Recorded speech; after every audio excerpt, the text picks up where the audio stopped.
No, no, no, no.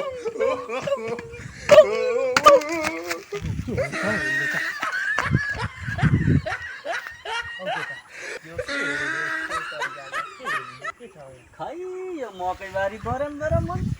दर्याम पनि देख्दिन कहाँ छ दर्याम यो दर्याम भनेको के हो घोगा भन्ने त थाहा थियो तर दर्याम त देख्दिन दर्याम कहाँ छ दर्याम भनेर बोलाउँदा पनि आउँदैन होला होइन केटा नोरा फतै भइसी क्या हो होइन म पनि त्यही दर्याम हेरेको खोइ केलाई दर्याम भन्दो रहेछ भन्छु नि म तर दर्याम त देख्दिन कहाँ छ दर्याम छैन त अनि दर्याम सर्याम त्यही त कहाँनेरि छ किन चाहिँ दर्याम दर्याम भन्नु त हावा बोलेको होला हौ केटा मकै बारीमा कहाँ दर्याम दर्याम मकैको त फेदमा घाँस हुन्छ माथि घोगा हुन्छ त्यही होइन त यो हावा